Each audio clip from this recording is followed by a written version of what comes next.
All right. All right. Let's get to it, I guess.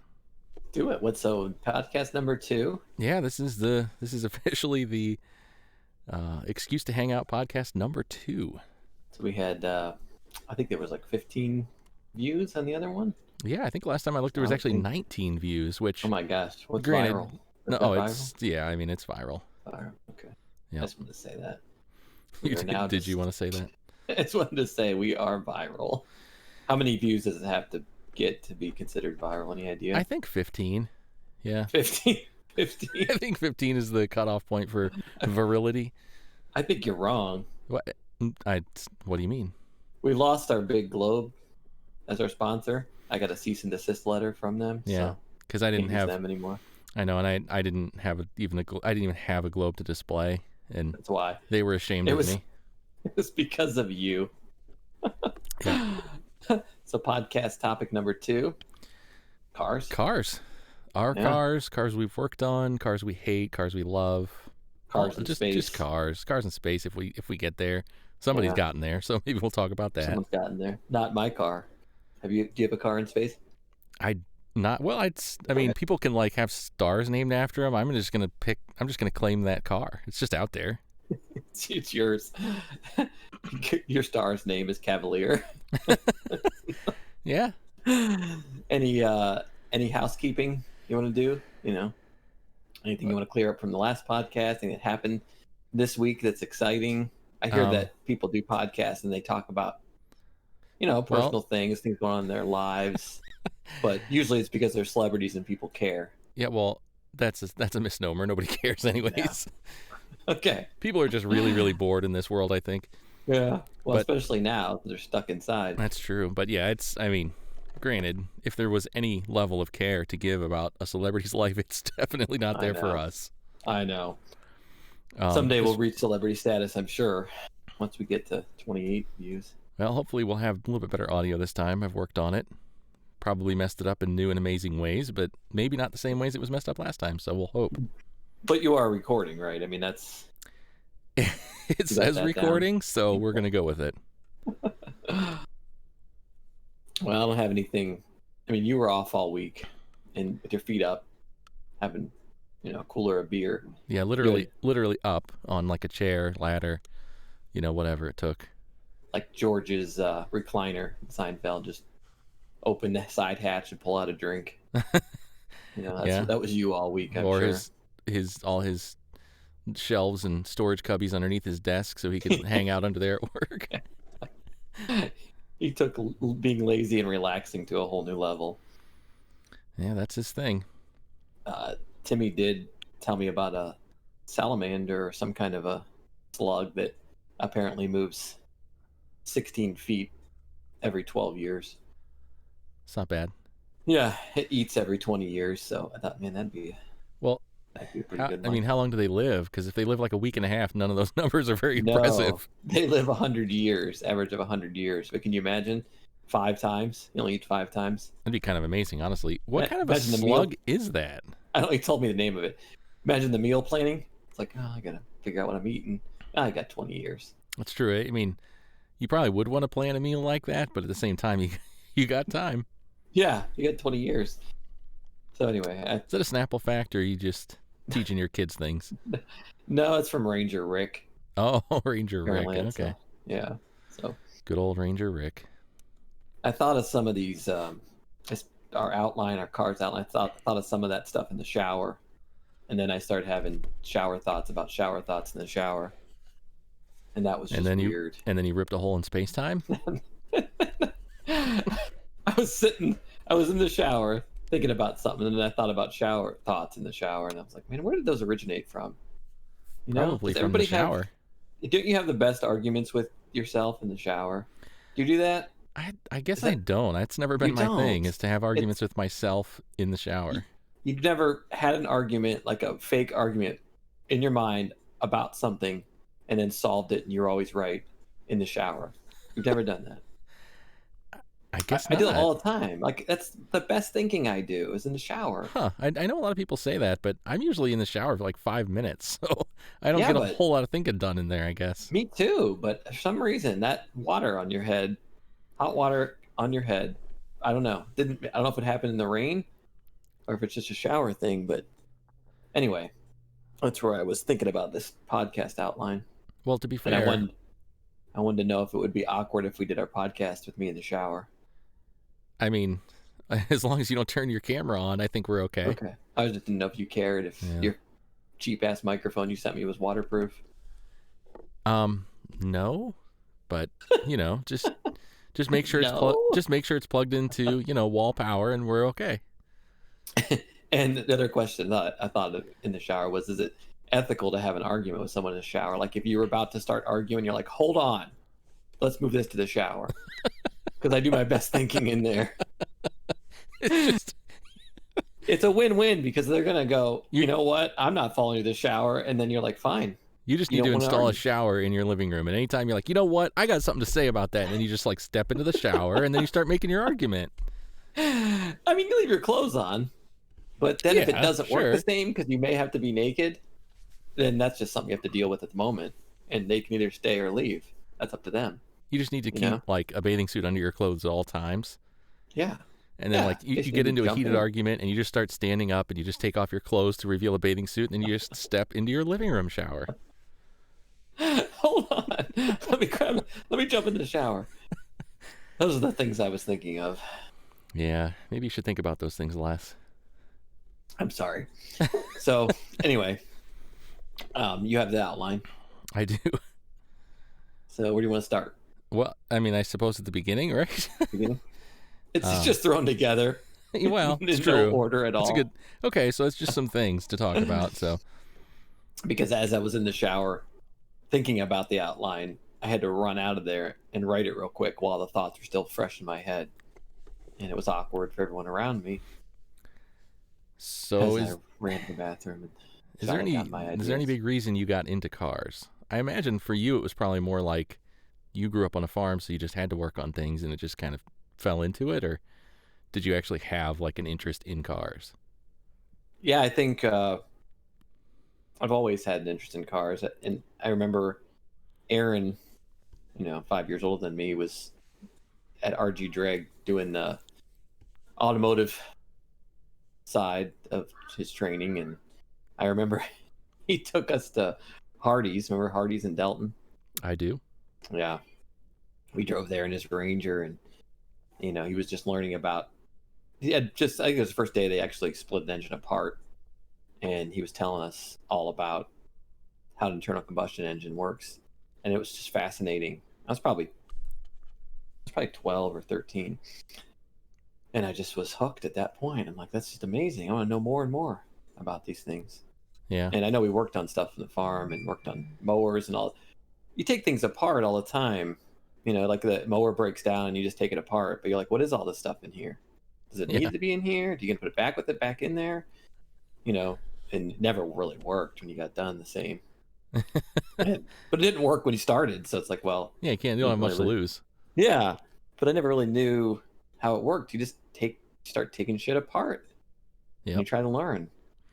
But I'll never forget Aaron sitting over there, Hardee's over a Frisco burger, with him talking about pistons and compression and rings. And it was just amazing that all that stuff actually is in the engine and actually works.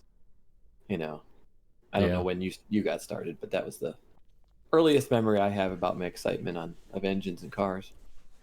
Yeah, I don't know when I started getting into cars specifically. Probably just as I started getting, to teenage years, and you start thinking about driving, and everybody's talking about cars that are cool and everything, and so that you kind of naturally gravitate towards cars as this mechanical object that you focus on. But long before that, when I was a really little kid, I didn't have a toy that I didn't want to take apart if it was mechanical. I just loved mechanical toys. Anything that moved and had motors and buttons and controls and levers and knobs, and I loved just mechanical stuff, just things, the way they were built and the way they moved, and just really interesting. I know. I remember seeing mechanics. Your room when I went in your room to just find pieces of stuff everywhere taken apart. Yeah, I mean, Piles of stuff taken apart. I'd get like a little remote control car. Yeah. Remember back when remote control cars, they weren't radio control, they were remote Right. control. You had a wire going With a to like a wire. button. Yeah. I Or they remember didn't even turn taking, unless they backed up. Remember, they back up, then it turns. oh yeah, if you had the good There was ones, no they steering turned in mechanism. reverse. And I literally had ones that there was one button, there was a switch on the bottom, and when you flipped it, it just started going. So you'd set it down and it would just go forward. And And you then had you a press the button button. to get it to stop. Yeah, you had a button on the Yeah. controller that made it go in reverse Go reverse. instead. Oh my gosh. I Switched it just to reverse, and then remember when you those. let go of the button, it started going forward again. Well, I had one of That's those that it probably cost $2.50 at like the dollar store or, which was all you your know, money. or Ben Franklin or something. I bought one of those. It didn't work. I took it home. I took it apart. I confirmed that it was because the molding was wrong and the gears didn't mesh up. Of course, the plastic gears. Of course, they're not going to mesh up. So instead of just fixing it, I just cut the whole back of like the motor assembly off, and I found like a motor just in my box of stuff that I'd taken apart over the years, and I just like glued it in at the right position so that the gears made it up, and then I, just wired it in, and then I had this like my button, and the motor was like 3 times the size of the one that came in it. Wired remote, and here I am running like an idiot behind this stupid thing that went 3 times faster than it was supposed to be able to go for some stupid little kid that's trying to run behind it with a wire. Oh my gosh, I forgot all about those wired cars. Yeah. Timmy just got one, and just it didn't go fast enough for him, or it didn't have a 200-foot range, and he was upset. Mm-hmm. And I forgot to remind him how good he had it. I'm not doing my job as an old dad. Oh gosh, and oh man, speaking of cars, I have stories about that too that makes me feel old. And this was a while ago, and I probably told you about this, but we were sitting. I was over at the farm, and Owen was sitting in one of those little like plastic cars that you just like, put your feet through it and walk it around. Yeah, really little kids. It had just like a little fake window winder on it. And he didn't know what that was. Yeah, that's... What is that? He's like asking his dad, what is that? What the heck is that for? And it's like, amazing. Oh my gosh, I'm old. The current generation doesn't even know what that is. And his dad's new truck has crank windows. Does it really? Yeah. Oh, well, so he's learning then. Yeah, he's learning. I didn't even know you could get those still, but I don't think there's a wire attached to his truck, so that's good. Well, you can drive, yeah, that is good. It's just funny, like how certain things have just become so much the standard that people don't even know the old way anymore. Yeah, phone booths and cameras that don't need taken to get developed, and all that stuff we just did. They just like, wow, here's a picture I don't like. I'll delete it and take another one. Yeah, I'll take 17 more, and then I'll just store them all in my, storage drive that can hold 40 million pictures instead of 7. Then it gets full, we'll just put it in the cloud. Yeah. Oh, Google offers 100 gigs for $2. Sure, why not? Yeah. But yeah, I mean, just from the earliest age, I took everything apart and I was interested in it. And then you get older, you start thinking about driving, you start looking at cool cars, and then my mechanical interest just shifted to something a little bit more real, Yeah, but did you take your mom's mower apart? I mean, did you work on that? Did she let you screw it up, mess it up? Because I didn't take that much of that kind of stuff apart. I think mostly just because I was too practical, and if I didn't know 100% that I could get it back together and working, and it was something important, I mean, if it's just a toy, whatever, you try it. But if it's a mower or something that you need to work, I didn't take it apart unless it was already broken, Right. Well, I don't know. I don't think my dad, like, he would buy shit mowers, and then we just mow with them until they broke, and then we just try to fix them. Yeah. I can't imagine doing that now. I may have had some junky mowers, but I can't imagine Timmy just, here's some tools, just take it apart. My dad just let us do that, or maybe he didn't let us and we just did it. But so many times Aaron and I would just, I don't remember it being broken. I don't remember. I just remember having a bunch of old tools in a toolbox full of gravel and dirt and digging around, finding something, and taking it all apart. And being like, "Well, Dad, you got to buy a new mower. That one doesn't work anymore." I don't. I just don't. I can't believe we did that stuff, and I don't remember him getting mad, which was great. And then, like you, when you started getting more into it, started working on actual cars, and he let me. A water pump failed in the old minivan, and he let me replace it. And I Yeah. didn't have that much experience other than just fixing stuff on the farm. And we didn't have anything in the toolboxes when something would break down except duct tape and a crescent wrench and a vice grips. Is that what you We put never the really. axle on the big truck back on with? Was duct tape Yeah, when it broke on that hill? Tom might have. He may have had more tools than that once you got back to the shop, but you had to get back to the shop first. Yep. But yeah, I remember my dad's like, the water pump went out, and it was my mom's van. It was the one our family van, and I was like 14, and I just took the whole thing apart. Found out that the pump ran off the timing belt, so Wow. that was a whole new thing. You gotta get a Haynes manual and figure out how to time it, and got it back together. And I think that's the best way to learn. But Yeah, you just you fumbled do through something it. like that, and then it works again. It works when you get done, and you're just like, I want more. Yeah. I know, and there's just such a sense of satisfaction of like, Yeah. you know, you have this car, it's got a problem, there's something crappy about it. You look into it, you find what's broken, Mhm. you replace some old piece of junk part with a nice new one. It works like it's Yeah. supposed to again, and it's everything's working again. That's awesome. It's just that sense of Exciting. accomplishment. It's great. Yeah, don't you think this generation, I'm going to sound old, but this generation is missing out on that? Because, I mean, these new cars, can they even work? Like, would we be, if we were born like Timmy's age, like, I'm not going to let him work on my Jeep. Are you kidding me? I would never let him work on something new. There's so much computer based software. You need so many specialty tools and stuff. Yeah, and then It's an internal combustion engine, same as what we worked on, but completely different at the same time. yeah, Would we have been able to just take stuff apart like we did then? I don't think so. not as much. And I think there's a couple of reasons for that. First of all, it is just the fact that everything is more complicated now. Electronics and computers and Yeah. diagnostic tools, but I think also a part of it is just the fact that we're kind of are in a more of throwaway society. Not that you treat Yeah, your that's cars as true. throwaway items, but like you said, you always had an old mower or an old tiller or something laying around that Right. had some Old kind of a tiller. problem that you're like, well, I'll just pull it apart. So by the time you were 14, yeah, you might not have experience with that particular thing, but you have just that kind of ingrained mechanical aptitude of this is Yep. how a bolt comes off. This is how tight I should make it before it twists off, because I've taken a bunch of stuff apart. I've twisted off some bolts.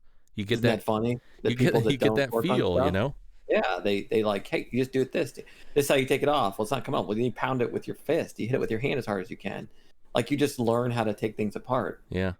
And just, we, like you said, we broke so many things doing it the wrong way that we learned how to do it the right way. Well, not only And that, but side note, just real quick, when you throw away your Rubicon, like, put it out by the trash, can you tell me so I can stop by yeah, and I'll let take you it know. out?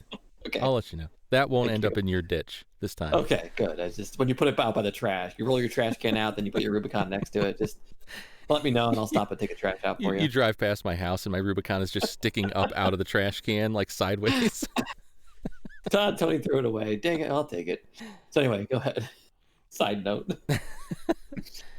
Oh, I just was gonna say that, like, what you said about learning that, well, if it doesn't come off, you find something to hit it with, and if that is the palm of your hand, then that's the palm of your hand, or you just find different ways to do things. And that experience comes from working on your mom's I minivan, know. because that's the kind of thing that you can't just give up. Once you've No. started it, it has to work. Yeah. You have to finish it. So you're like, well, it's not coming off. What are my options here? Hit it. Yeah. Push on it. Find something to wedge somewhere so I can pry on it. I mean, something. It's like, it is kind of trial by fire, and Right. you just find a way to do it. And I'm not saying there aren't failures, but I'm just saying it's like you do get that experience of, well, what does it take to do this?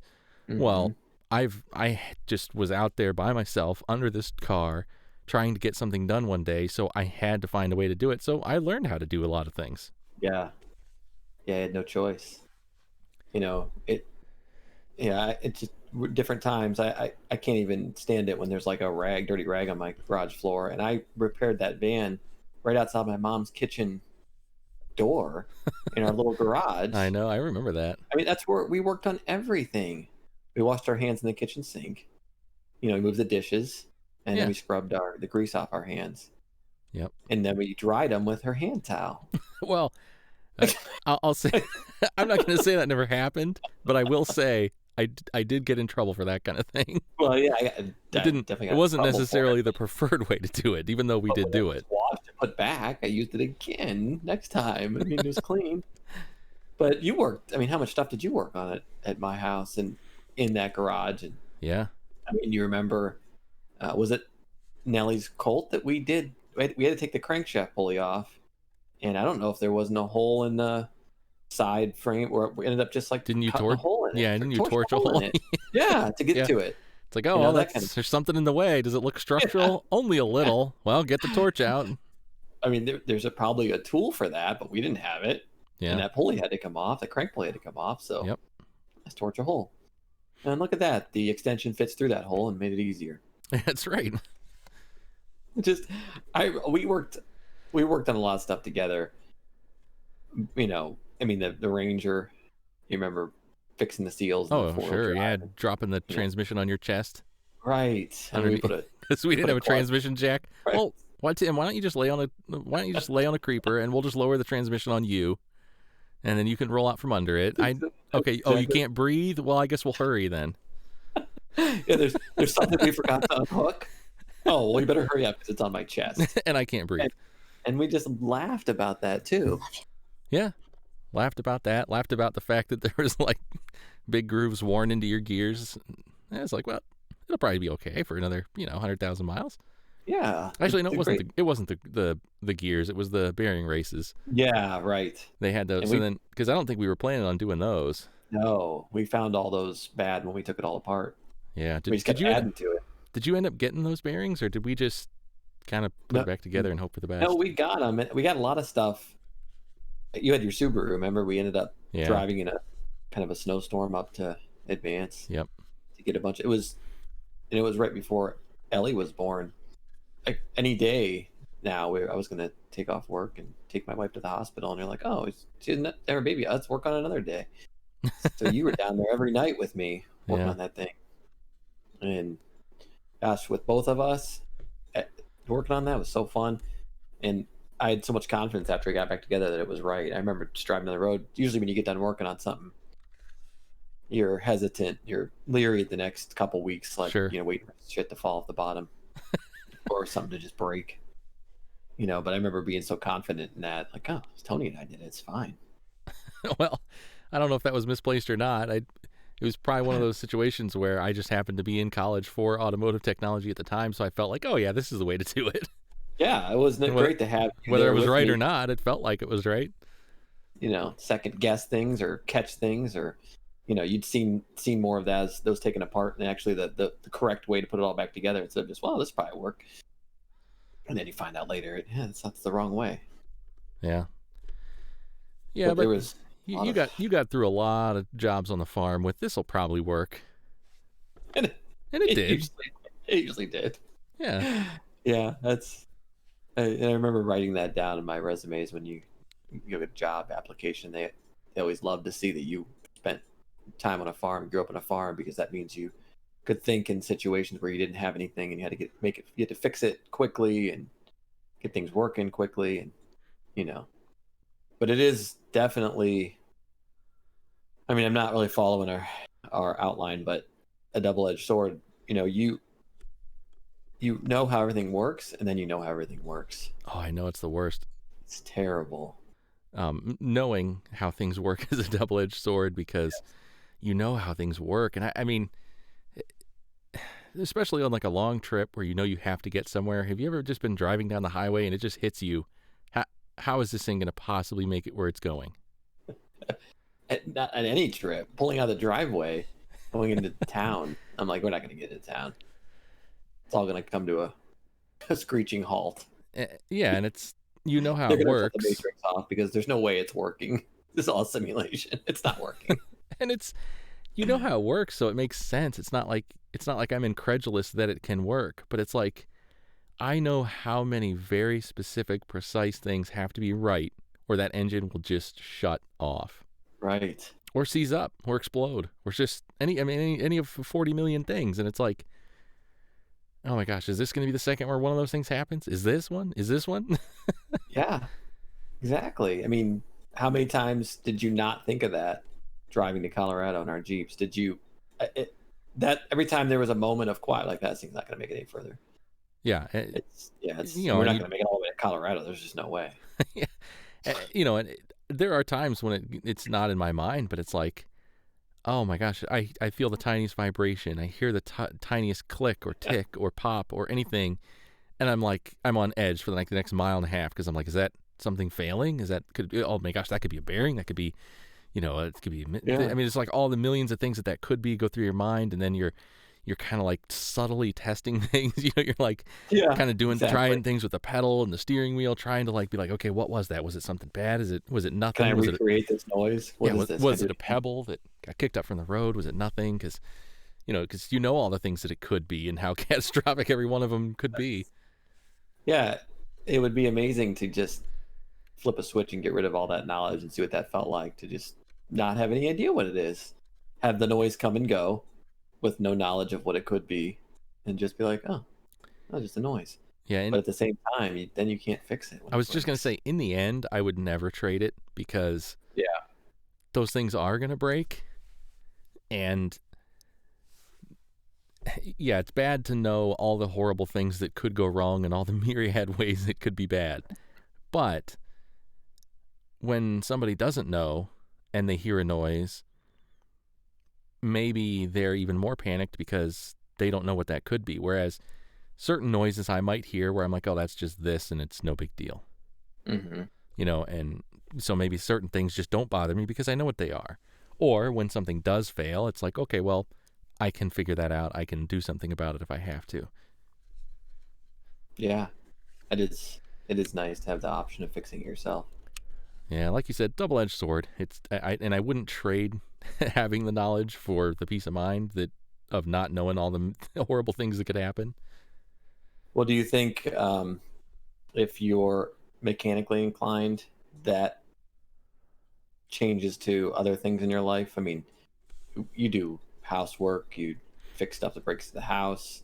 You know, I do a lot of carpentry work, build things. Yep. I wonder if all mechanics or most mechanics are also just DIY with everything else in general. I mean, it may be DIY TWW, do it yourself the wrong way. Well, yeah. But I mean, still, when do you call somebody to work on stuff at your house? I never do, I, I'm ever. I'm weird about it. I have done it. Um, Yeah, if something's under warranty or, you know, I've had one person out to my house to look at my furnace was under warranty. Found out that it wasn't, and I ended up putting the furnace in myself. But you know, you that's what I mean. I can't. It's another problem. Imagine just calling somebody and just sitting back, drinking, having a just drink, and relaxing while watching it gets them. done. I can't do it. I have a really hard time with it. I basically lately I've had a couple things done that I called somebody for various reasons, but Yeah, I can't stand it every time. Like, it's other people might suggest, oh, something's happening. Should I call somebody about that? It's like, no. It's like, well, you're not gonna have time. So what? It'll rot until I can get to it. I'm not gonna call somebody. yeah, I can't do it, and that's. I wish sometimes I could just, you work full time, family, and do other stuff. Like I wish that's that red light's blinking on the septic system again. I'll call somebody. Like no, I gonna just take it apart and see if I can figure it out myself. Yeah, its dryer stops working. Yeah. Well, then the dryer's coming apart, and I'm gonna find out why not. Because I'm not gonna call somebody to work on my dryer. And then someone will say, "What are you doing to work on dryers?" Well, I'm gonna know how when I take it apart. I'll figure it out. Yeah, I'm gonna figure it out. It's And like if how I can't, I'll buy a new one. It's like, how hard could it be? And then 20 minutes later, you're laying on the floor in the laundry room, sweating and swearing and banging things, and like you're so pissed, but you're like, oh, whatever. And then eventually, it's like, the swearing dies down, and it starts to Yeah. go back together, and then it works again, and then you're like, oh, whatever. I'll put my tools away, and it's working again. And I didn't have to call anybody, I didn't have to pay anything. It's It's good. Kids learn some new words, you know. Yeah, Saw the how neighbors patient learn some Dad new was. words. Yeah, I remember those days. My dad. I want them to have the same experience. Yeah. It's fun. But then family calls you, all the Yeah, time. that's I would say that's the bigger double-edged sword. Yeah. It, Call to say hi? Yeah. Well, yeah. And my car's doing this, making this noise. The question in our outline is, do you ever want to work on cars again other than yourselves, your own car? well, No. here's the thing, not professionally. No, of course not. Um, You did that. I like working on my own car still, Right. but it's not because like it's not like it was back when I was younger, where it was like I would just weekend would come around and I would just like stare at my car until I could think of something I could take apart and Right. change on it. Or But even want to work on other people's cars. yeah, or want to work on other people's cars. But I still like to work on families' cars. Like I'm kind of the same way about families stuff as I am about mine. Where they're like, "Oh, I'm taking my car to the shop." Like, why would you do that? I could Yeah, fix I it. know. What the heck's I wrong know. with you? You know? I say that too. And I'm like, why are you calling me? Oh, because I told you to. Yeah. So like, it's funny because then and then people think, oh well, I don't want to bother him with that, and it's like I would love to do that, but Mm-hmm. the problem is then when you don't live very close, and then you can't do it, and then you feel bad, and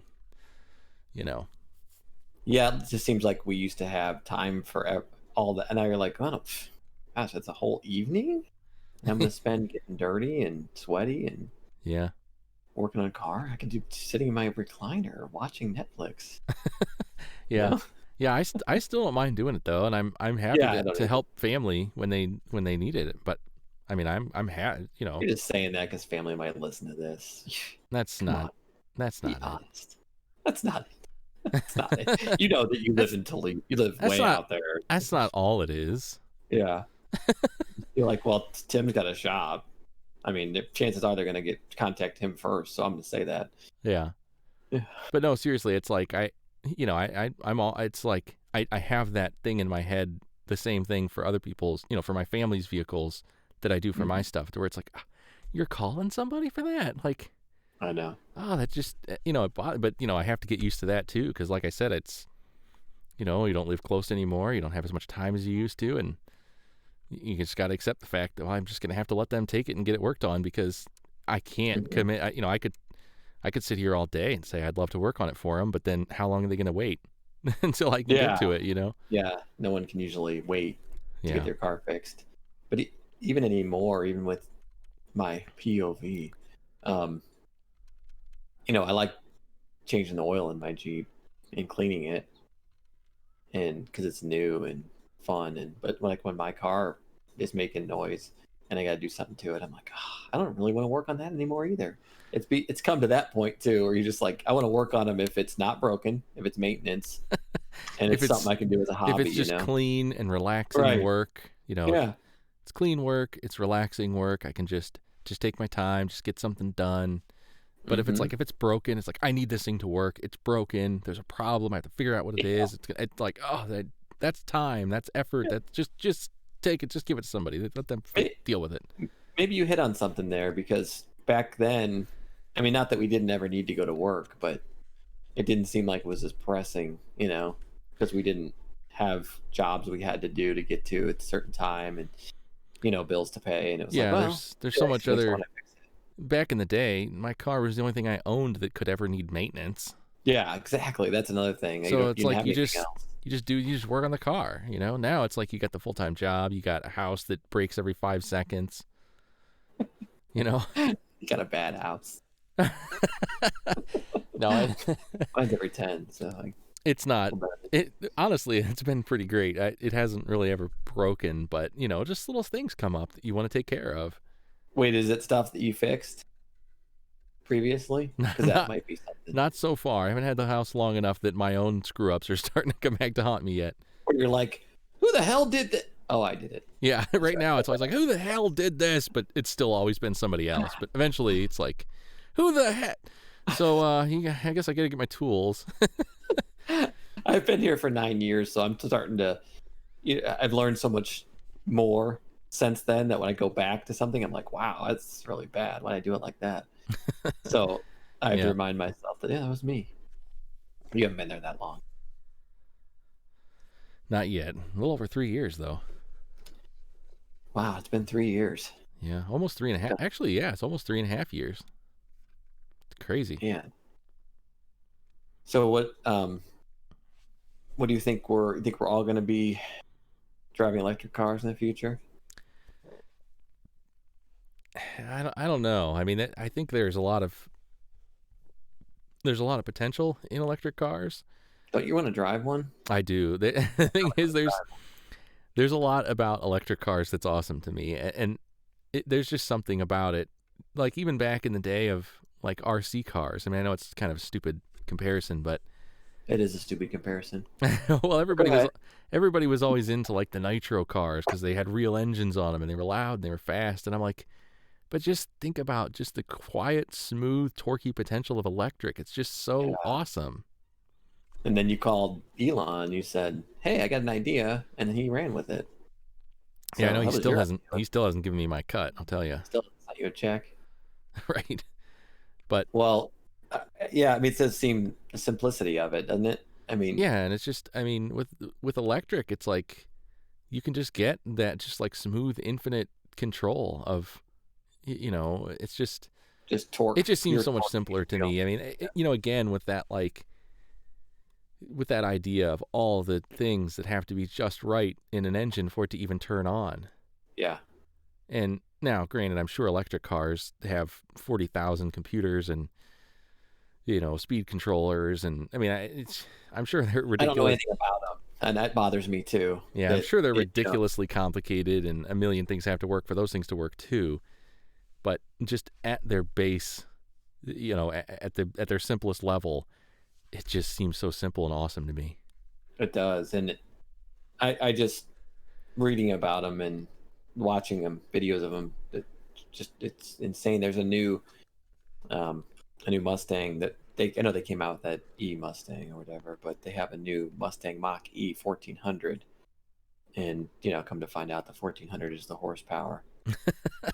Yeah, is that I mean all? that sounds just so fun to drive.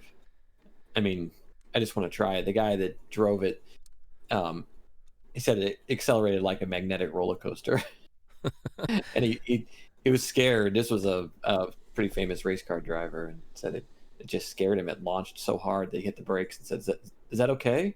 Am I supposed to be doing this?" They haven't seen it. They haven't 0 to 60 yet, but 1400 horsepower. It has 7 motors in it. What Have you heard about that thing? that just seems that seems unnecessary. There's only four Doesn't it? wheels. The motors that they use are powered by the impact wrenches used by NASCAR crews to change tires. Yeah, I don't believe that. And there's 7 of them. Huh? Is that real? Yeah, it's from Ford's website. Huh. Yeah. Mustang Mach E 1400. Anyway, That's that weird. kind of thing. I mean, just to get in that thing and drive it once. Not that I would ever be able to afford it or Oh yeah, anything. it wouldn't even have to be something that crazy. Even just like the Just the base just model Tesla. just like the sport version of the base like Model 3 Tesla is like Yeah. crazy fast, I guess. Yeah. Like 3.2 seconds, 0 to 60. Yeah, I mean, Maybe 4. I don't know. not that my Subaru was that fast, but I mean, it's certainly the fastest car I owned. I mean, and it was Yeah. that thing was fun and it launched hard and I mean, that thing I was a know. blast. And that thing 0 to 60 was like 6.2 I remember you let me drive it. or It was 6.4 or something like that. I mean, it was like mid sixes. I mean, can you imagine 3 seconds 0 to 60? Yeah, no, I can't. I mean, That's what I mean. that stupid Tesla accelerates twice as fast as that Subaru. Yeah, that's what I mean. It's how much it takes to get that out of a gas, internal combustion. They're doing this. Electric cars haven't even been in production that long. I mean, it's fairly new technology, and look what they're doing already. I know Yeah. they've been trying for a while. You get Prius, and I know they're not electric cars, but they're Yeah, electric and slash. technically The they've had Volt. electric cars for a long time. I see the Volt every now and then, and get a good Yeah. laugh. Yeah.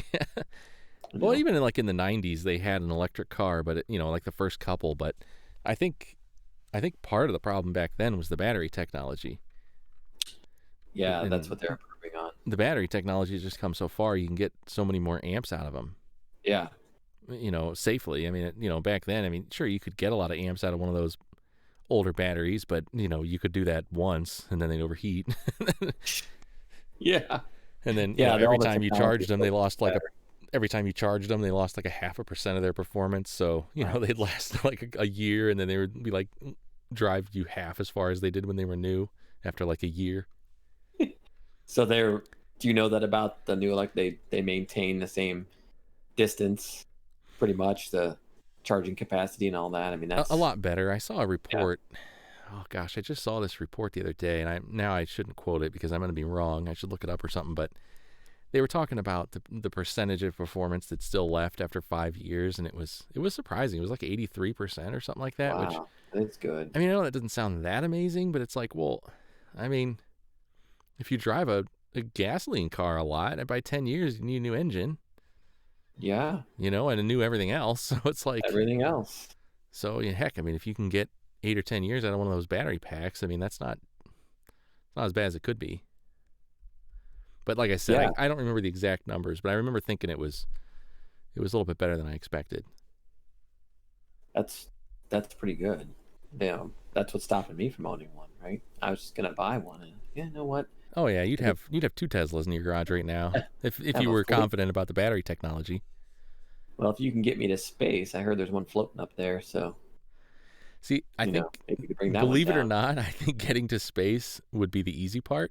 Yeah, I think the more you just difficult part would be getting the car find back the car. safely. Wouldn't that be a story though? If you reeled that baby in and brought it back to Earth. Yeah, yeah. No, I see you got a new Tesla. Yeah, I do. Yep. Oh, Oh, where'd you get it? where'd you get it? Space, Well, you know where orbit, Mars is? orbit. Orbit. I don't really know the story behind Elon. I don't know why. Was that just for the It's just because he could say he did it? Just Yeah. I mean, I gotta think it was. I don't actually know the story either, but I think it had to have just been for the publicity. yeah. Okay. Advertising his car and his stupid space company and all that at once. Right. Just showing that he can do it, kind of thing. All right. Well, he is. I read a lot about him in the last 5 years. It is an amazing story Is it? and what he's accomplished. I mean, it's fun reading about the start of his companies and what what what he's done. It's just I don't know. Even though his name does sound like a cologne, it's still every time I think of it, every time I say his name, Elon, I always think of a cologne. Yeah. Like the Musk. I don't know. Is that me or is that you? Does anybody else do that? I mean, I probably will now. I never did before. But And what's up with why have we even letting the Russians take us into space all these years? Do you have any thoughts on that? It's just really weird. I mean, we that launch we just had, SpaceX, yeah. from American soil. That's a huge accomplishment for us. It's like, oh wait, who's been taking us up there? The Russians? Yeah. I That's guess. accurate. Yeah. And I wonder if people think Yep. the Earth is flat. I mean, Yeah. they probably like that. The Russians aren't taking people to space. That's not a real thing. They don't even know how to spell space. Yeah, and But I go think ahead. part of it is just the fact that, and everybody, this is one of the flat Earth arguments too, is that they say we don't even have the technology to get to orbit anymore. We don't even have the technology to send something in space. How would we not have the technology anymore? We did it in the '60s. Right.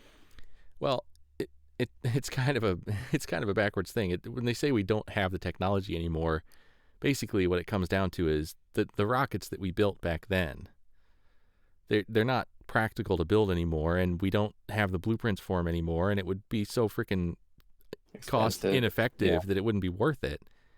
So yes, Yeah. we don't have those rockets anymore, and that's what we used to go to space with. But we simply just haven't developed something else in the meantime. Like, we just didn't spend the money and go through the effort to develop something else after that. So yeah, okay, we don't have the technology to go to space anymore. It's not like we can't do it. We just saying we don't have the technology doesn't mean we don't have the know-how and couldn't do it. We just don't Yeah. have the thing to do it with right now. Yeah. We'd have to develop and make something new to do it, and we just hadn't done that until recently. Till SpaceX. Until recently. NASA worked with SpaceX, and Yeah. that was an amazing accomplishment. I loved watching that whole thing, and just did you see the video with in the cockpit with those screens, and you see the old the Apollo missions where they're just dials and gauges and it's just like a bank everywhere. of just like huge like chunk buttons, Yeah, the buttons that you can imagine if you push them they'd go right. And you always dream, you're like, oh man, if they could just have all these touch screens, like it could look like you would always dream of what it's supposed to look like. And then they show those guys and they're just looking at screens. Yep. 2 big screens, and that's what they're controlling everything. It's like, yeah, that's what we want. That's how it should be. We let Russia do their thing with their chunky buttons. When we brought it back here, we brought it back to the States. They're like, yeah, this is what you're supposed to do. Yeah. When you think of, it just, I guess the only time I think of Russian space is Armageddon, when, that Russian guy's just up there. We're going to have so many international haters on our podcast. So you think Putin, Vladimir is going to be him and Kim Jong-un's going to be all mad at us over the last one, and now we got Russians after us after this one. He's going to get on the phone with Vladimir and be like, you know what they said this time? We're talking about Russia now. They said that we could just stay in Russia with our chunky buttons. Is chunky buttons even an insult? I mean, really? I don't know. It seems insulting that 2020 you'd have anything with a chunky button. It kind of sounds like an insult. I don't know if it is or not. But hear Russians talk and it sounds like they're, living in the Stone Age, or they are drunk on vodka. What do you think of when you think of Russians? Like vodka and I think of regal, intelligent, stately people, Tim. Vladimir's gonna kick your ass as well. No matter what you say. Dang it. Yes. I don't know. I'm trying to picture them launching stuff into space although it's cheaper, Yeah. I guess. It's like when you watch those videos of dash cam footage from Russia where everybody's driving like piece of crap cars that are falling apart and crashing into each other and beating the hell and like it's always road snowing. rage and beating the hell out of each other and stuff. It's always snowing. Do they have a summer in Russia? Sure they do. I think it usually falls on a Tuesday. Not the whole day. Well, no, it doesn't last for a whole Tuesday, but it falls on a Tuesday. Hey, it's summer. Oh, there it goes. But do you remember the way they were portrayed in Armageddon? That guy that was living up there for a year. Yeah, Tim, I will tell you this. Anytime I want to know just like proper, like authentic facts about space, I watch the movie Armageddon. There was a lot of facts, space facts in that movie. Just really well thought out factual information on that movie. Well, the Americans did blow up the whole space station when they got there, so that's probably accurate. It's probably accurate. We had Ben Affleck, as an astronaut, so yeah. I'll take Tom Hanks any day over Ben Affleck. Yeah. I don't want to start insulting celebrities on their podcast either. You get so much hate mail, actual letters. If I get a letter from Ben Affleck, people are going to be writing out physical paper letters to us over this stuff. I loved Armageddon, and I didn't even cry. Oh wait, I did cry. Never mind. Anyway, moving on. How did we get from cars to Russia? I think it was like car in space program, right. Russians, vodka, and then it just all went downhill from vodka. People are going to start thinking we're drinking vodka. Yeah, I'm a big lush. You know that about me. I do. And anytime you make alcohol from potatoes, it's going to be good stuff. Where it comes from. Yeah. Not weird. Apparently, you can make alcohol from just about anything. I guess, you ever left the potatoes, old potatoes? It smells just like I'd imagine vodka tasted. Does it? So I don't know. Maybe that's how they came up with it. I don't know. I don't let potatoes sit around and rot in my house very often. Yeah, it gets lost in the pantry and you got to clean it out. And you're like, what's this tree growing? I've had a potato tree grow in my closet. I will say that, or not closet, but my cupboard. Yeah, well, You're not putting them in the pantry in the kitchen. You're storing yours in their closet. So here was the problem. So when I moved into my first apartment, you know, my mom and Nellie came out with me, and they went shopping. And they bought a bunch of stuff. And they came home and they stocked my cupboards. Well, I didn't know what all they bought and what they put where. No, of course not. And I was one person, and yeah, there wasn't that many cupboards in that house. But I'm a single 23-year-old guy, and I don't have stuff in every one of my cupboards. No. So sure, a few months later, I saw like a twig sticking out of one of my cupboards. I'm like, what the heck is that? I'm so glad you included how long it was. I had no idea there was a 5-pound bag of potatoes down there. Those had to have smelled ripe. They actually, that's the funny thing, they didn't smell at all. There was like almost no potato left. There was just like the plant and then like a couple little spindly roots. It had like absorbed all of the potatoes. And how did the vodka taste that you made out of those? It wouldn't have been potato vodka. It would have been like root vodka from the spindly stems that were left. Nowadays, you could just Google how do you make vodka, homemade vodka, and then you could have just watched a YouTube video on it. Yeah. Back then, you had to come up yourself, figure out how to do it. But you missed your opportunity. You could be like Ryan Reynolds. You know, you could have your own company selling hard liquor. Well, there's a lot of celebrities that do that. Maybe Ryan Reynolds will support us. Maybe we can start advertising for him. Sponsored by Ryan Reynolds' Hard Liquor. You know what? He does have a alcohol company. Does he? Yeah. I can't believe I can't remember the name of it. But anyway. Yet, so does Dan Aykroyd. Really? Yeah, he has like Crystal Skull vodka or something like that. Crystal Skull vodka? I'm not making that up. It's like crystal. It's something, but it comes in like a clear skull. Like the bottle is a big clear skull. How do you know this? It's really strange. I saw somebody making fun of it online. Uh-huh. Yep. I didn't stock my cupboards with it or anything. It's called Aviation Gin. I just thought of it. Oh, the Reynolds? Yeah. Yeah, I know it because I love his commercials for it. That's the only reason why I know. So we're cars. Back to cars. Space. Vodka. Potatoes. Back to cars and working on them. You know, one of the things I don't like about the Tesla cars? What? Is that they're being made kind of like... It's kind of like a digital subscription service almost. Like, you do technically own the car, but just barely. And they're making it almost impossible to work on it. I mean, you can't... There's no information available. How would you work on that? I mean, you can't work on them. That'd be hard for us, wouldn't it? Not only that, but like... That'd be really difficult. Everything is software. Because it's a car, because it's electric, it's all controlled by software and tons of different features, performance levels, all that kind of stuff. It's just software. You turn it on and off with, just with programming.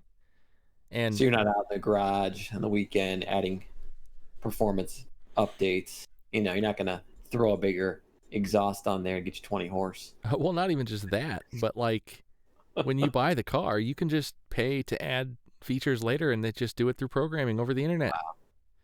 But that's pretty badass, though. I mean, I know what you mean. It's cool, but I've heard stories where people will sell a used car, and then when they register the car to the new person with Tesla, it takes features off of it because they didn't pay for those features. The previous owner paid for those features, and you didn't pay for those, so you don't get them. Oh, that's interesting. Yeah, it's because it's almost like a subscription service. Wow. What about repair shops too? If something does happen, does it take a long time to get them fixed? Since I wonder if it's hard to I don't know. Find a place, all that stuff. I mean, there are dealers, but they're not. They're really strange. Like maybe it's kind of transitioning more towards standard dealers, but I know for a long time there wasn't like a dealer you go to. You buy the car online, and then they just arrange to meet somewhere to give it to you or deliver it to you. Wow. I mean, like there's a dealer that you meet at to get you to receive your car, but it's not. They don't have cars there. You can't go test drive them. You can't go see them in a showroom. Mm-hmm. At least that's how my understanding of it used to be. I don't know if it's still that way. Now that they're selling more of them, it may be more of a dealer type experience. But my assumption was just that those dealers, even though they don't stock cars, they must have service centers. Well, with our extensive knowledge on remote control cars and the motors that ran them, maybe we should start our own company. Yeah, You yeah. know? I'm sure it equates exactly. Do you think our first prototype would have a wire and we'd be standing behind it? Well, yeah. How would that work? Would you just have to run the wire out the window to the back of the car? You could stand on a skateboard, you know? Well, I'm saying, since it's big enough that you could ride on it, Right. it would have a wire that went up to the up to where you sat, but where do you hold the controller? But Imagine since you're in it, doing one of those, he always does those big rollouts of this new product where he has on stage and people are taking pictures and he's riding behind the car on a skateboard with a wire going to the car.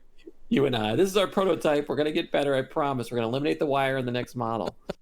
And we're going to make it so that you can actually get in it. It's coming. Don't worry. But for right now, we recommend a skateboard because otherwise you have to run behind it and that gets old. That's the only way to solve this problem because we have to just start our own company. Yeah, there you go. Like Tucker. Yeah, the Tucker, because he was real successful, I heard. Yeah. I heard some problems. Everything went well for him. It's not how I remember it ending. It's not. No. But you have to you could be making cars, but you also have to be trying to get to Mars. You have to have that side business. So what would our side business be? Also boring. Center of the earth. A boring company. He's already doing that. He's trying to get to Mars. I want to get to the center of the earth. For what purpose? At least he can. Because I want to put a car there. Oh, that's true. You could be the first person to put a car in the center of the earth. You know what? Space sounds better. So we'll have to figure that one out. That doesn't sound like a good idea. You don't think? No, space is much more exciting than the center of the earth. Have you ever been there? How do you know how exciting the center of the earth is? I've heard there's dinosaurs there.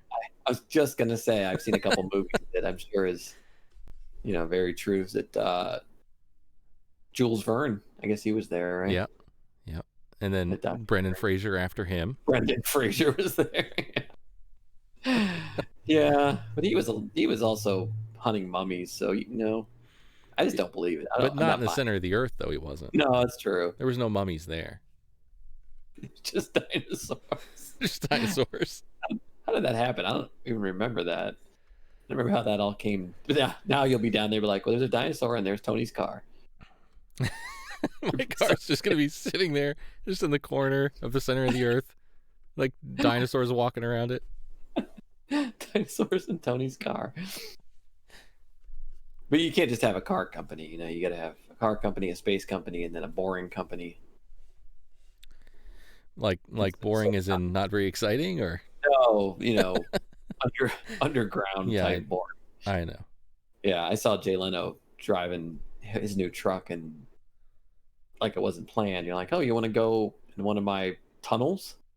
And they took him down the elevator and he drove the truck down the tunnel. That was pretty cool. In that really nice truck he created, Yeah. That's what we should get and drive to Utah. Those things are so weird. I'm just gonna say it. I don't know if I would want one of those. They're too weird. I don't know. Actually, definitely get noticed out there. I'll tell you this. This is what I heard about some other electric car company that's trying to make a truck now. Uh-huh. And it has a feature that actually sounds pretty awesome.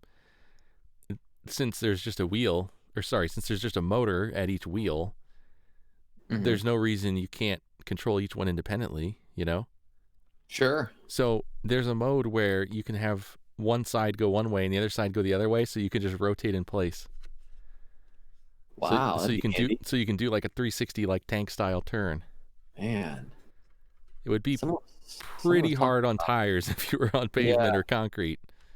But on dirt it would work okay. Disable it at a certain speed, wouldn't you?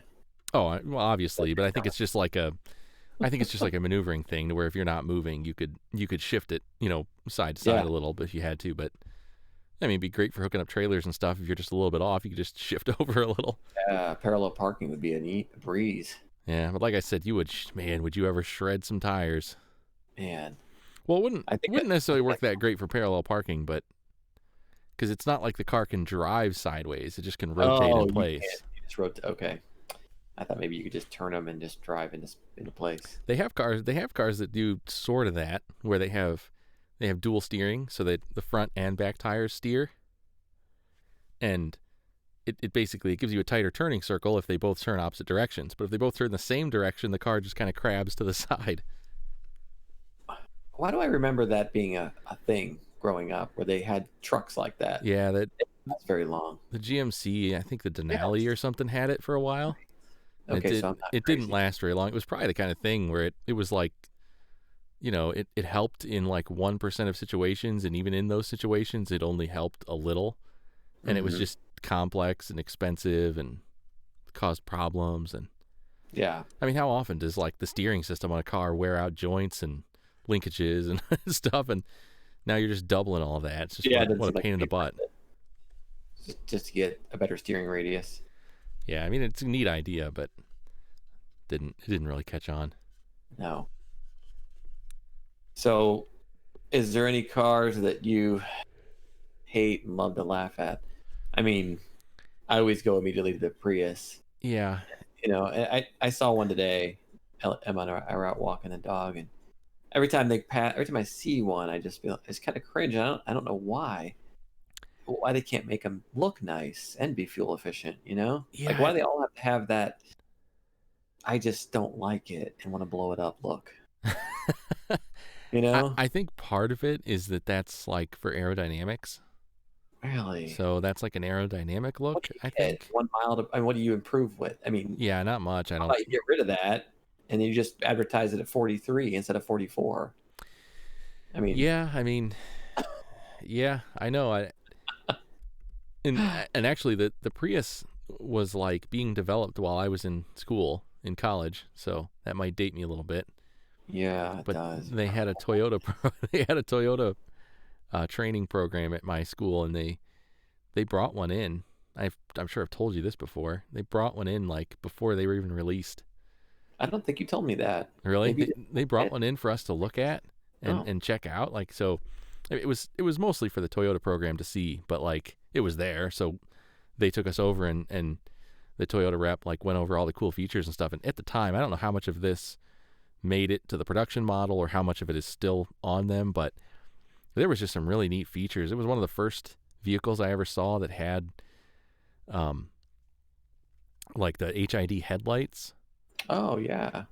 It had a feature where there was like a thermos, essentially, just like a big insulated chamber for antifreeze, and it would store a bunch of antifreeze in it and keep it hot for like so many hours, so that when you started the car, it would instantly pump that through the engine and warm the engine up like really quick. So obviously, if it sat long enough, that would cool off and it wouldn't help you. But like, as long as the car had sat for less than, so many hours, it would be up to temp almost immediately, which helps for fuel efficiency. It helps extend the engine life. It helps, make the heat warm faster. If it's cold out, it's just it's like such a simple thing. But it's like, that's so awesome. It just makes the engine come up to temperature almost immediately, and it's just insulation. It's free. It doesn't cost you any energy to do that. It's just such a neat thing. That actually was adapted into production of those. I mean, I wonder how many of those things made it. Yeah, I don't know. And I mean, and then there was just the standard electric car stuff that was just cool as heck at the time, like, the regenerative braking systems that would use the motor to slow it down and charge the batteries while you were on the brakes, and there just was so many little neat technology features on that thing. Plus, just because it was like a concept vehicle, it had all the gadgets and gizmos inside. It had screens, and it had all kinds of neat features that I hadn't seen before. That at the time we were like, that's a pretty cool futuristic car, but then they actually came out and we were like, that is hideous. I would never drive it. Yeah. Could you do all that and then not make it look like that? Yeah, exactly. I don't know who in production was like, "This is great." We got all, and then the guy came in to design the way it looks, and they're like, "Wait, you can't put all that stuff in here. We don't want it to look like that." But it made it out of production. Of course, there's a lot of cars throughout the history that just amazing that it made. That was the van that had the Pontiac cut. Aztec. Yeah, the Aztec. That's one that's popular to hate. What the one Larry had, that blue. Oh, the Chevy Lumina. Lumina. The Chevy Lumina van. We always called it the pointy van because van. Like, how did that it was make just like it into production? How? Again, they might have been kind of going for aerodynamics, but it's the kind of thing where it had 2.5 acres of dash.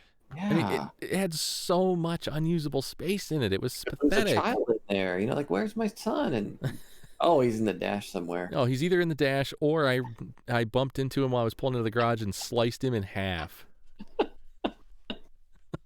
You just cut him in. I cut him in two at the front of my van. We always wanted to try and ramp it with our bikes. Yeah, that's great. I worked on it. I put it. Oh, I did too. In it, battery, and it was terrible. I put a ball, like, this wasn't very long before they got rid of it, but I put a ball joint on it because one of his ball joints was like just about to fall apart. That was one of the greatest things about you getting into working on cars, since you were behind me, is that I could take over for you a little bit. Yeah, just kind of fell down to you. Yeah. Like, oh, Tony's gonna do that. Yeah, that thing was bad. There's so many of those that, the wood grain, that was a big popular thing in the, I guess, the 80s. 70s and 80s maybe. 70s. Well, Marty had a wood grain wagon. Yeah, oh yeah. And they put that in the inside too. Like, it's not only wood grain on the outside, also wood grain on the inside. And that was cool at the time. It seemed like high end and luxurious. Yeah, the Jeeps had those Jeeps had. That's a pretty popular thing on those Wagoneers. Yeah.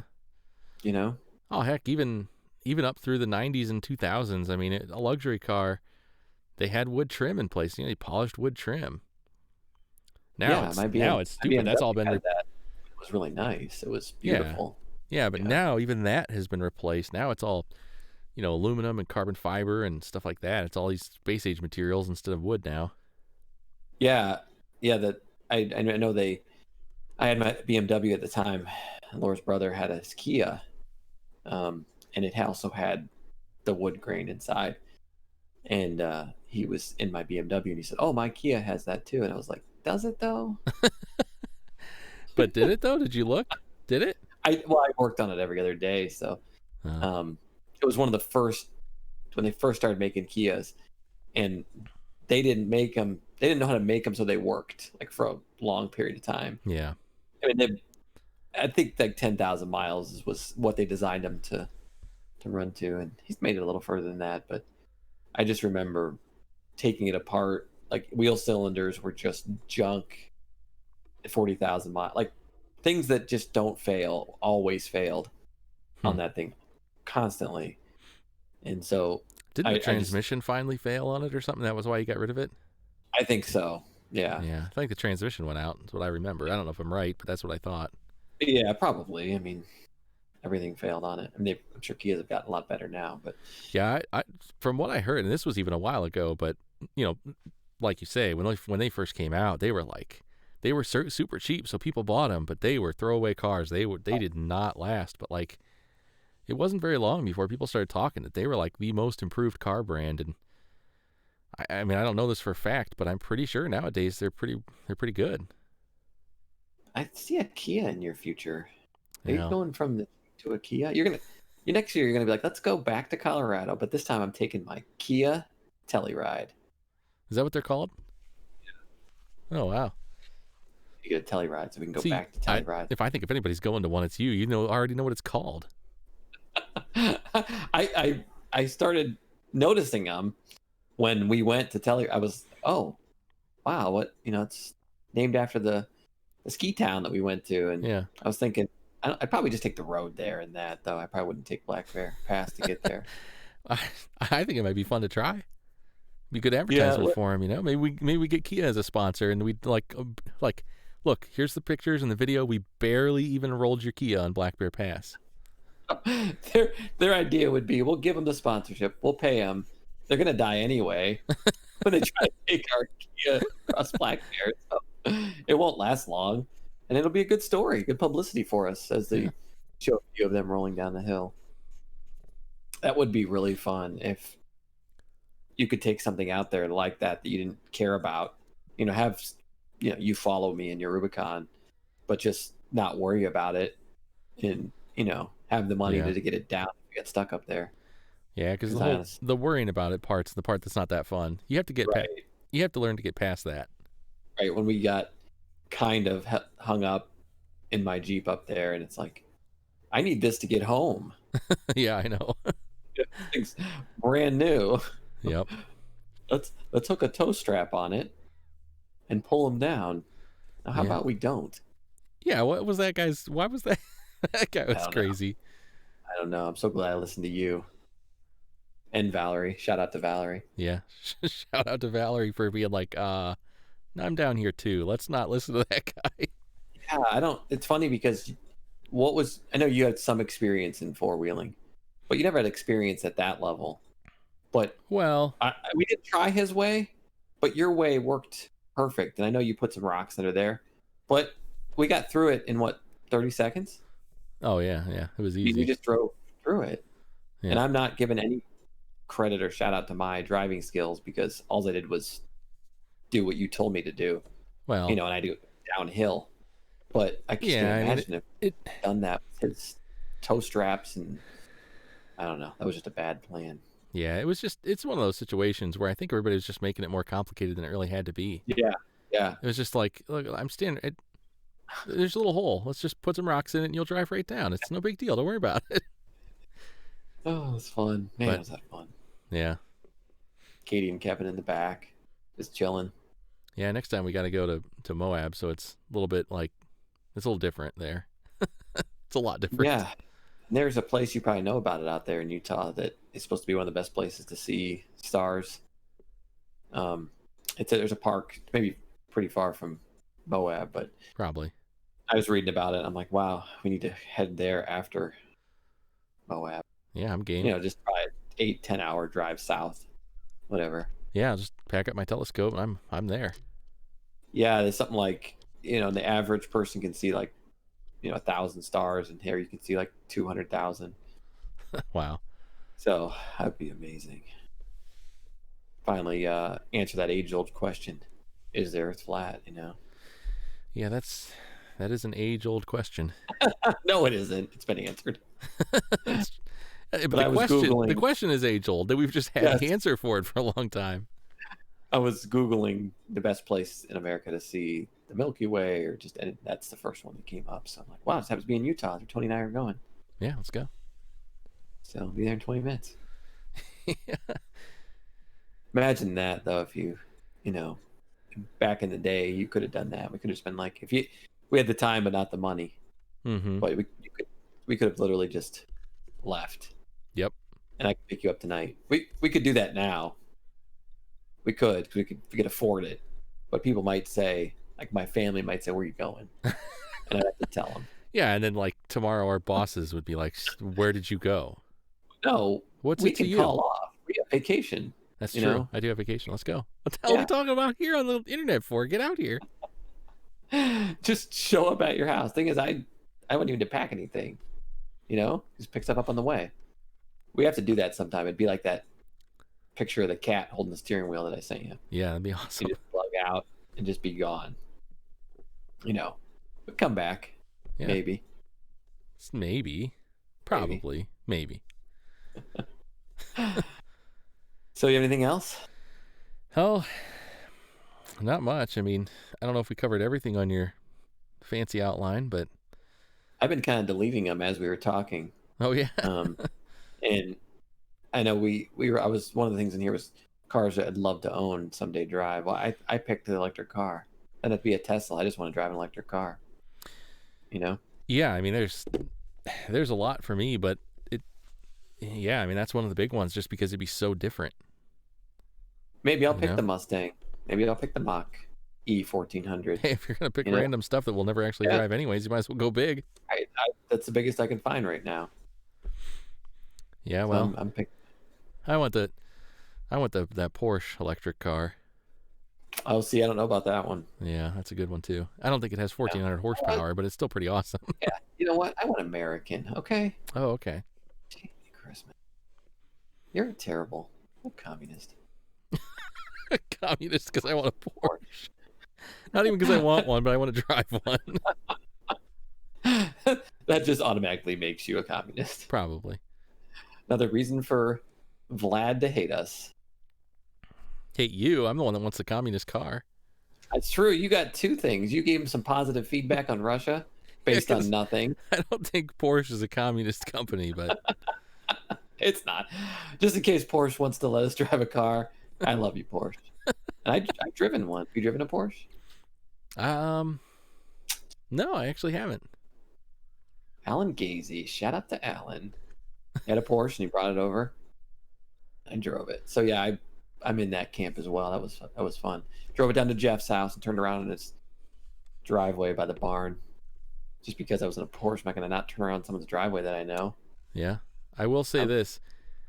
When I worked on cars professionally, I mean, professionally is kind of laughable. It was right out of college and I made $8 an hour, but when I worked in an automotive garage, that was the best thing about that job, was getting to drive like a different car every day and just getting to check out so many different cool things. And I might have told you this before, but you know what the best thing to drive was? What? The cop cars. Yeah, as I just mentioned when you were talking about, we drove a cop car. We had the contract to service. Well, I don't know if it was a contract, but I mean, they are the Ohio State Highway Patrol would always bring their cars to us to service them. So it wasn't even Massillon Police Department. It was Ohio Patrol. Yeah, it was Ohio Patrol cars, and I mean, they bring this car in for like an oil change and like check the brakes, and before you do anything, you take the car around the block to make sure you get a feel for the brakes. You make sure you get the oil heated up. You make sure you listen for problems, whatever, and then you bring it back. Then you service it. When you're done, you drive it again to make sure everything's good before you turn it over. And the cop cars were so amazing because, I mean, not only you get in it, it's just like completely full of like computers and like shotguns and, just all this cool stuff everywhere. But you don't have a shotgun in your personal vehicle?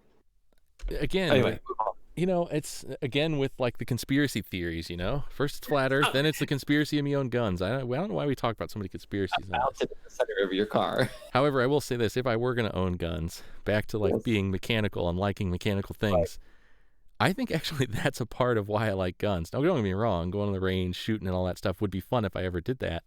Yeah, if you own guns. If I own guns, but it just something about just the precise.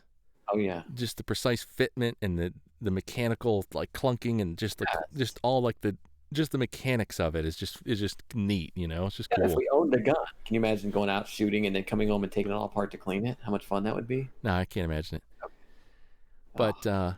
But no, it's just you can't. There is just something so amazing about driving a cop car. You get to go first at every four-way stop. Nobody pulls out in front of you. Everybody lets you go first. Nobody cuts you off. It is so amazing driving a cop car. That would be a blast. I mean, just the respect that you get on the road. It's like everybody just, nobody rides your ass. Nobody cuts you off. It's just, you're like a king on the road. It's kind of amazing. Yeah, you might not have that same royalty on the road in 2020. Being a cop? Yeah. You may not have that same respect. Yeah, maybe not, but you should. But you might not. I think you still do a little bit because no matter what else happens, people still don't want a ticket. Yeah, it's true. It all comes down to still don't pull me over. Yeah. Or you're being followed by a cop. It's like walking out of a store. Did I steal anything? Am I doing anything wrong? Did I break the law? Is there a warrant out for me that I don't know about? All these thoughts go through your head. Do I have drugs in the car? I've never had to ask that question. What the hell's wrong with you? I never have had, but it's just like what, are you going to get pulled over for some reason? Yeah, it's like you see a cop behind you and you realize he's been back there a while. It's like, did I remember to put my new tags on the license plate?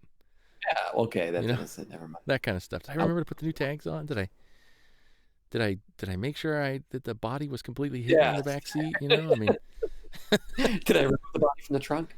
Good. Yes. is there blood seeping out of it? Did I wipe the blood off the bumper? So, if all the cars you've driven are cop cars, is that your number one? I mean, they weren't the coolest cars. They were they were overall. But that was like kind of the most fun, just because it's not like I'm taking them out and racing them. Yeah. But you'd get like the occasional like nice Lexus or Mercedes or something that was just cool, had neat things on it, stuff like that. Yeah. Yeah, I don't know. I think mine has to be the Porsche. I don't know. Thing is, the problem with that Porsche was it was automatic. Oh yeah, that's terrible. I want to get another car, another standard. I wanted to buy my Mazda as a standard, and I just couldn't do it because other people in my family might want to drive it. Yeah. But I do. I want I just want to. You always drive standard. I've had ever since my first car. Every car I've had was just standard transmission, manual transmission. But simplicity of it too.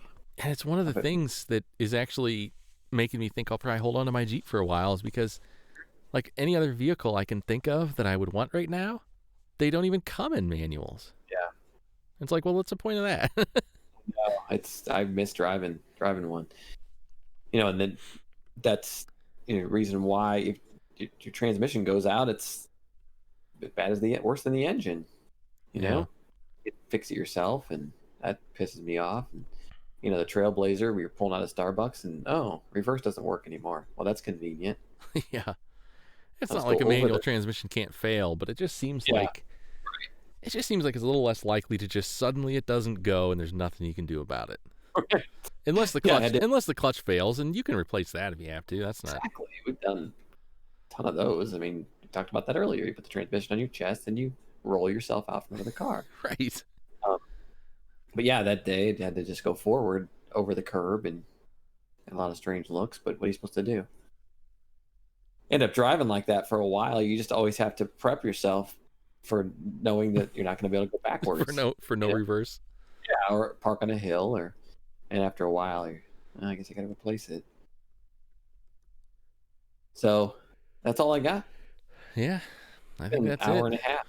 What is the time limit on this? I don't know if there is a time limit, but I feel like hour and a half is probably kind of pushing it for what any reasonable, sane person would ever listen to us talk. Yeah. Well, I listened to that Bill Burr podcast today with Joe, and it was over 3 hours. Yeah, I mean, I've listened to really long podcasts too, but I just couldn't believe it. It's the longest podcast I'd ever.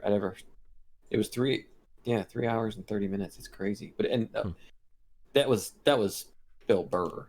Yeah, and Joe Rogan. It wasn't Tony and Tim. So. Yeah, I mean, I'm sure we could talk about cars for hours. There's tons of stuff we could talk about, but I have so many stories of working on cars and almost burning things down and breaking stuff, and I just worked on so much shit over my life. Oh yeah. I mean, anyway. That's it. Yeah, we did it. I guess that's it. So that's another podcast on the books, recorded on the drive, whatever you want to call it. It's not on. Don't tell me it's on the books. I've just been transcribing this onto a book. Is that not what I'm supposed to do? You're just writing it down. Oh, that's impressive. Yeah. Yeah, some people can type 70, 80 words a minute. I can actually write 175 words a minute.